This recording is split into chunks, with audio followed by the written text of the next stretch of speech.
Hi and welcome to Distilling in Australia. My name is Nick and this is number 50. So we're halfway through our first century of videos. So a bit of a milestone and just a quick update on what is happening next in relation to the distillery, Hearts Distillery, and what we're going to be doing in the near future. But as always, here is 5 seconds of your life that you'll never get back.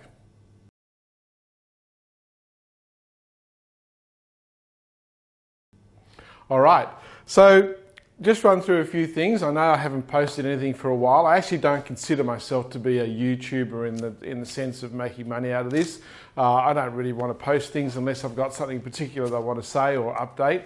And again, remember, this is basically just me documenting my journey through the whole process of becoming a legal and licensed distiller, which of course I am now. But also the process post that of getting into the marketplace and hopefully creating a successful distillery. And like I always say, you can always learn from my mistakes. If you want to know the process, haven't watched these before, just subscribe and go back through all the videos. Starts at number 1 and you can see the process of what I went through to become a licensed distiller. All right, first thing. 16th of April, so that's this coming Sunday. We are doing a promotional event at the Royal Brisbane Yacht Squadron up there in Manly. So that's the 16th of April 2023. So I'm not sure if it's a members only event. I haven't actually asked that question, but that was exciting. We did a market up at Manly, which was just the commercial community market, and someone from the Yacht Squadron saw us and invited along to their gourmet wine and food festival, which is, as I said, happening on the 16th of April. So if you're in the area, I'm not sure if you can get in, but just come and say good day. Happy to have a chat to you there.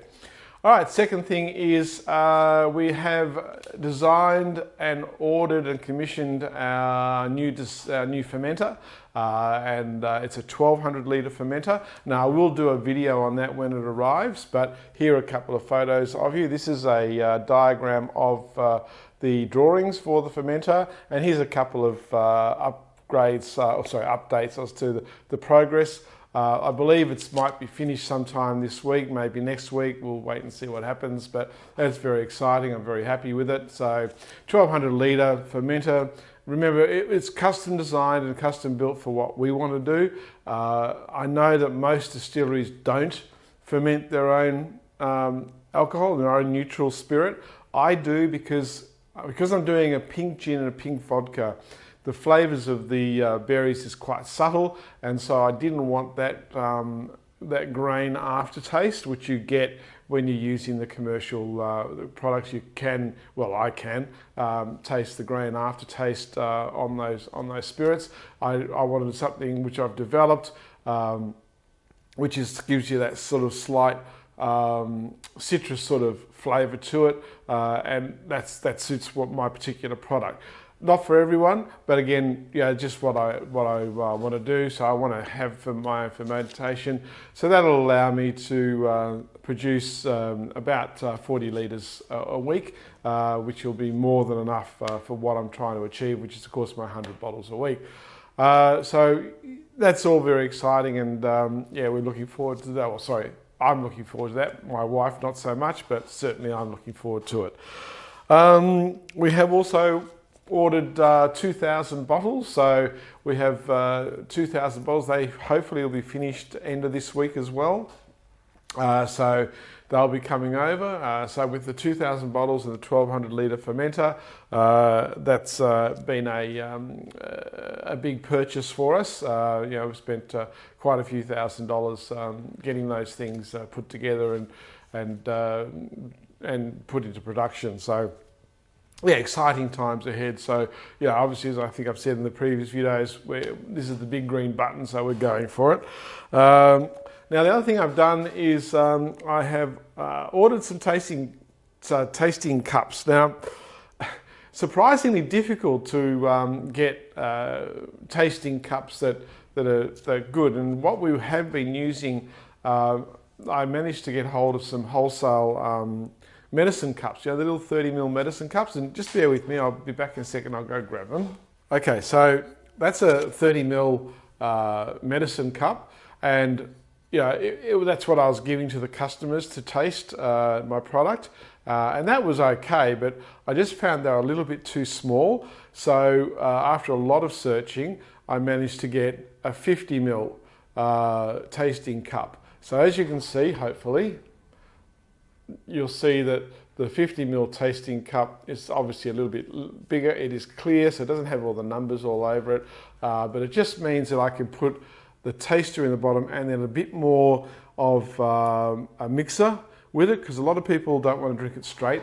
When they're tasting it, they want to taste it with a mixer. So that just allows me to add a little bit more mixer in it, so it's not quite as strong. Because some people that, oh yeah, it's really strong, but of course you get used to it, and that's a bad thing, obviously, that we get used to drinking 40% alcohol, but it's just part of the parcel of what we do. Now, the downside of ordering these is I had to order 20,000 of them to make it economical. So I have 7 boxes of these cups, 20,000, which is far more than I need. So if anyone out there, if you want to buy some of these, I'm selling them for 10 cents each plus postage. They come in packs of 180, so it'll be $18. Sorry, I'm back. So it'll be $18 for a pack of 180 plus GST. So that's what, another $1.80. So it's $19.80. So by the time you get them, add $10 on for that for postage. So it's nearly $30 for 180 of them. So I'll be putting them on the website. So that's where they'll be. So if you want to buy some, just get onto the website, order them. I'm happy to sell probably about 15,000 of the 20,000, just because I want to keep about 5,000 for myself for my taste testing, but I certainly don't need the whole 20,000. So by all means, they're there if you want to take advantage of it. They're not logoed, okay? I deliberately didn't have them put Hearts Distillery or anything on them, so they're just clear, nice, clean, clear little cups. Chuck them away, 10 cents each, plus GST and delivery, but roughly, 12, 13 cents each. I was paying 13 cents wholesale for those ones. So that was what they were costing me to buy them wholesale. But these ones, as I said, 10 cents each. Okay, all right, another thing we decided against, I don't know if I can't remember if I mentioned this before, but we were looking at getting a glycol chiller for the distillery. We've looked into it and thought about it. It's going to cost probably about $5,000, roughly 5,000 Australian dollars for a glycol chiller. We thought about it and I decided against it at this particular point in time. As the ones of you who've been watching the series knows that I have a pool that we use to cool everything down. So we'll be using that for the fermenter and the still to still cool those down. And that'll be something that we'll just do for the time being. May move on to the glycol chiller later on. And if you want to know, that's what a glycol chiller looks like, okay? But we're sort of steering away from that. I just don't want to spend another, $5,000 when it's not necessary. So yeah, we made the decision not to go with that one. Another thing is that, as many of you know, I have a full-time job as well as do this on the side. We've actually decided that from sort of June, because we're expecting our fermenter to come sort of mid to late May, and we want to be in full production by sort of middle to end of June, which means that I'll be going full time in the distillery sort of the middle to end of June, and leaving my full-time job. So that's exciting, a bit nerve-wracking at the same time, but this is what we're doing it for. We're not doing it to just a part-time hobby, although I want it to work for me rather than me work for it, if that makes sense. I just looking at doing it, my 100 bottles a week, and if I manage that, happy days. The still, okay, so for the next, at least the second until the end of this year, I'll still use my 100 130 litre still, 150 litre still, which means I can do 120 litre batches. Means I'm going to have to run the still probably 3 times a week. So it's there'll be a lot of work in that, hence the reason I've got to go full time. So 2 or 3 times a week I'll have to run that still to get the amount of product that I need to hopefully reach my sales volumes that I'm wanting to reach. End of the year, I'll probably start designing it fairly soon, but we're going to upgrade to a 500 litre still. Now, because I only have 64 amps at single phase, 500 litres is pretty much as big as I'm going to be able to get. If you want to get bigger than that, 1,000 litres still, you really have to have access to 3-phase power, which I don't. So 500 litres still, that's going to take me 4 hours to get it up to working temperature at 500 litres. So means I'll probably have it on an automatic starter and start it at say 5 in the morning or maybe 4 in the morning. So by 8 or 9 o'clock in the morning, it's up to working temperature.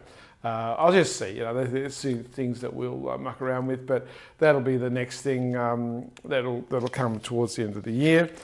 Also a second fermenter. So once we've got the first fermenter, I'll run through the operation of that, make sure that's okay. And then I will order a second fermenter. Now the second fermenter, the first fermenter is basically for the neutral, all right? So that enables me to do both a vodka and a gin out of the first fermenter. The second fermenter is going to be for rum style alcohol. So I'm planning on doing a couple of different things in the second fermenter.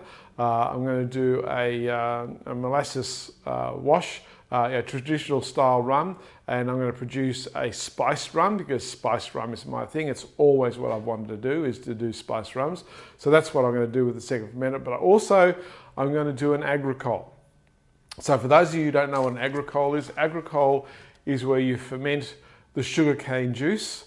So it comes straight off the mill as a sugarcane juice. You ferment the sugarcane juice. It's a particular style of rum, and it's very sought after, especially in Europe. It's quite a popular sort of drink in Europe, the agricole style rums. But I'm going to be doing a spiced agricole rum, RHUM agricole. But it's going to be spiced, so limited edition product. So we're only going to be doing sort of maybe one every couple of months, something like that. But it won't be mainline. It'll be quite an expensive product because when you buy the sugarcane juice, it's quite expensive to buy. Then you've got to ferment it and all the rest of it. So yeah, it's a bit of a process, but hopefully it'll be a really, really good product. I'm sort of looking forward to experimenting with that, but they're the sort of things that are coming through in the future. So yeah, all in all, that's pretty much all I wanted to say in this video. So lots of things happening. Next video will be a little bit more interesting. That'll be a rundown of the new fermenter. I'll go through all that with you. But that's it for this one. Ciao for now. Have a great week. Stay safe, stay legal, happy distilling. Distilling alcohol is illegal in Australia unless you hold the appropriate licenses and permits. I am not a lawyer and the contents of this video are not intended to be legal advice. Do not rely on any information contained in this video and seek your own legal professional advice before making any decisions. Be aware, the Australian Tax Office and the local law enforcement agencies will be taking interest in this channel due to its content. Please keep this in mind before posting any comments. Any comments posted are the opinion of the person posting and not of this channel. Let's get started.